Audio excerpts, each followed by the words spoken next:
नमस्कार दोस्तों, जय श्री राम, जय सीताराम, जय जय हनुमान, जय बागेश्वर धाम सरकार। दोस्तों, सिंदूर औरतों के सुहाग का प्रतीक होने के साथ उनके श्रृंगार में भी सबसे ज्यादा महत्वपूर्ण होता है। लेकिन अगर आपसे यह कहा जाए कि आपके सिंदूर लगाते समय की गई ये गलतियां आपके पति को बुरी तरह कर्ज में डुबो देंगी और आपको लकीर का फकीर बना देंगी, तो आपको कैसा लगेगा?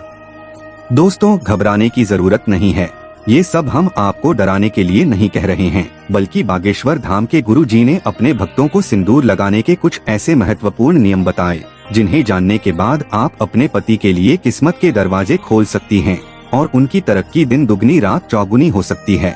लेकिन वही साथ में गुरु जी ने यह भी बताया कि जो औरतें सिंदूर लगाते समय यह गलतियां करती हैं, उनके पति की उम्र तो कम होती ही है, साथ ही दुर्भाग्य भी उनके दरवाजे पर दस्तक देता है। तो अगर आप भी जानना चाहती है कि सिंदूर लगाते समय हमें कौन सी बातों का ध्यान रखना चाहिए, तो इस वीडियो को आखिर तक जरूर देखिएगा। दोस्तों, स्वागत है आपका हनुमान टिप्स पर। आगे बढ़ने से पहले वीडियो को लाइक जरूर कर दे, जिससे कि श्री बागेश्वर बालाजी की कृपा आप पर सदैव बनी रहे।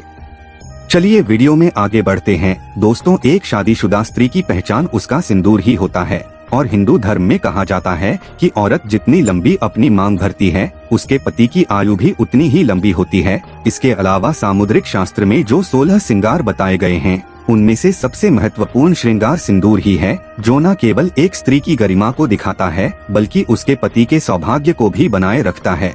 लेकिन आधुनिकता के चलते औरतों में मॉडर्न बनने की होड़ में इस परंपरा को एक तरफ उठाकर रख दिया है। अब या तो महिलाएं अपनी मांग में सिंदूर लगाती ही नहीं हैं, या फिर टेढ़ी मेढ़ी मांग बनाकर उल्टा सीधा सिंदूर भरने लगी हैं, और इसकी वजह से उनके जीवन में परेशानियां चलती रहती हैं, और फिर वह औरतें अपने भाग्य को और भगवान को दोष देती हैं। लेकिन आज का वीडियो देखने के बाद आप जरूर समझ जाएंगे कि हमारी ही गलतियां हमारे कर्मों का निर्धारण करती हैं और हम पर भारी पड़ती हैं।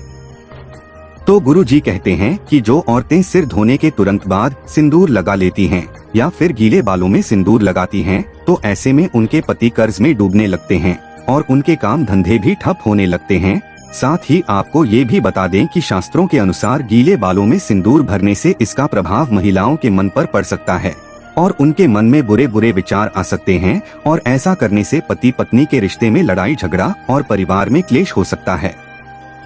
औरतों को हमेशा अपने बाल धोने के बाद सुखाने चाहिए और उसके बाद ही अपनी मांग भरनी चाहिए। इसी के साथ गुरु जी यह भी कहते हैं कि फैशन में महिलाएं अलग अलग बनावट के कपड़े पहनने लगी है, उसी तरह सिंदूर को भी अपनी सहूलियत के हिसाब से टेढ़ी मेढ़ी मांग करके लगाने लगी है, जो कि बिल्कुल अनुचित है। सिंदूर लगाते समय महिलाओं को यह ध्यान में रखना चाहिए कि सिंदूर हमेशा नाक की सीध में ही लगाया जाता है। जो औरतें टेढ़ी मेढ़ी मांग निकालकर सिंदूर लगाती हैं, ऐसी औरतों के पति की सफलता में कई रुकावटें आती हैं और उनके कोई भी कार्य सफल नहीं हो पाते। वही जो औरतें अपनी मांग के सिंदूर को अपने बालों से छुपा लेती हैं, तो ऐसी औरतों के पति को समाज में सम्मान नहीं मिलता और समाज में उनकी छवि भी और लोगों के बीच में छुप जाती है। लोग या तो उन्हें पहचानते नहीं हैं, या फिर उनकी एक गलत छवि लोगों की नजरों में बनी रहती है। इसके अलावा गुरु जी ने यह भी कहा कि औरतें अक्सर अपना सिंदूर दूसरी औरतों को लगाने के लिए दे देती हैं, या फिर दूसरों से मांग कर सिंदूर अपनी मांग में भर लेती हैं। अगर आप भी उन्हीं औरतों में से हैं जो अपना सिंदूर किसी दूसरी औरत को लगाने के लिए देती है, या फिर किसी और का सिंदूर अपनी मांग में लगा लेती है, या किसी और की बिंदी लगा लेती है, तो आपके पति का सौभाग्य आप खुद ही दुर्भाग्य में बदल रही है। कभी भी किसी और की बिंदिया या सिंदूर मांग कर लगाने से हमारे पति के जीवन में भी वही दुख और तकलीफ आने लगती है जो उस स्त्री के जीवन में होते हैं। और अगर आप अपनी बिंदी और सिंदूर किसी और को लगाने के लिए देती हैं, तो इससे आप अपना सौभाग्य उस स्त्री को खुद ब खुद दे देती है। तो इसीलिए आप अपनी किसी भी चीज को दूसरों को दे सकती है या दूसरों से मांग कर कुछ भी इस्तेमाल कर सकती हैं, लेकिन अपनी बिंदी और सिंदूर को किसी को देने और किसी से लेने से पहले 1000 बार जरूर सोचिएगा।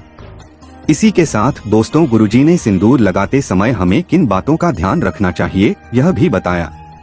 गुरुजी कहते हैं कि औरतों को हमेशा नाक की सीध में लंबा सिंदूर लगाना चाहिए। माना जाता है कि औरत अपनी मांग जितनी लंबी भरती है, उसके पति की आयु भी उतनी ही लंबी होती है और उसकी तरक्की के रास्ते भी खुलते चले जाते हैं। अगर आप एक कामकाजी महिला हैं और हर रोज सिंदूर लगाना आपके लिए मुमकिन नहीं है, तो आप यह ध्यान रखें कि तीज त्योहार के मौके पर सिंदूर जरूर लगाएं।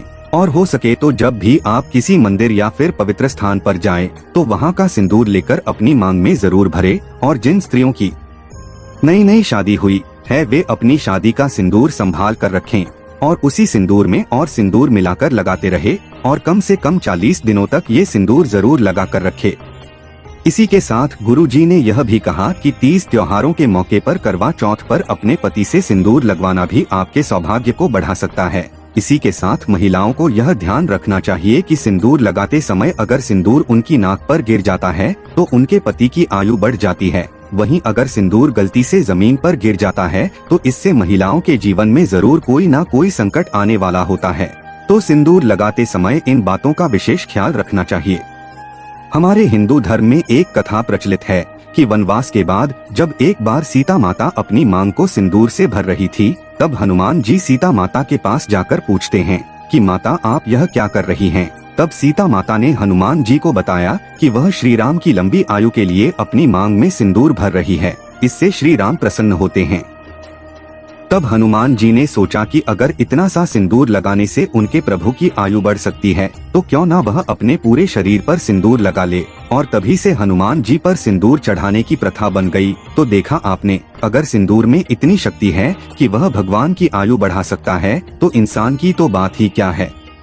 तो दोस्तों, सिंदूर वास्तव में एक महिला के सौभाग्य से जुड़ा होता है, क्योंकि हर एक इंसान के भीतर 7 चक्र होते हैं और जो महिलाएं नियमित रूप से सिंदूर लगाती हैं, उनका 7वां चक्र यानी कि आज्ञा चक्र बिना किसी मेहनत के तपस्या के एक्टिवेट हो जाता है। और जब किसी व्यक्ति का आज्ञा चक्र जागृत हो जाता है तो उसे परिस्थितियां भांपने की शक्ति मिल जाती है।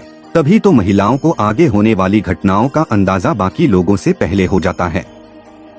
आपको बता दें कि बड़े बड़े तपस्वियों को अपने आज्ञा चक्र को जागृत करने के लिए गहन तपस्या करनी होती है। वहीं महिलाएं अपना आज्ञा चक्र केवल अपनी मांग में सिंदूर लगाकर ही जागृत कर सकती हैं। वही विवाहिता के लिए तो सिंदूर न केवल उनके सौभाग्य बल्कि सुहाग का भी प्रतीक है और वह स्त्रियां अपने पति के हृदय में एक विशेष जगह भी प्राप्त करती हैं, जो अपने पति के नाम की मांग हर रोज भरती हैं। तो दोस्तों, औरतों को यह हमेशा ध्यान रखना चाहिए कि सिंदूर न केवल उनके पति की आयु लंबी करता है बल्कि उनकी चेतना शक्ति को भी जगा देता है। तो सिंदूर लगाना न केवल उनके पति के सौभाग्य से जुड़ा है बल्कि स्त्रियों की मानसिक शांति से भी जुड़ा है। हर रोज सिंदूर लगाने वाली स्त्रियों का मंगल मजबूत रहता है। तो उम्मीद करते हैं कि गुरु जी के बताए हुए मांग भरने की यह नियम आप जरूर अपनाएंगे। अगर आपको यह वीडियो अच्छी लगी हो तो वीडियो को लाइक जरूर कर दीजिएगा और कमेंट बॉक्स में जय श्री राम, जय बागेश्वर धाम सरकार, जय हनुमान, जय सीताराम जरूर लिखे और इसे ज्यादा से ज्यादा शेयर करके बाकी लोगों तक भी पहुंचाएं। तो मिलते हैं अगली वीडियो में। तब तक आप अपना ध्यान रखें, स्वस्थ रहे, सुरक्षित रहे। धन्यवाद।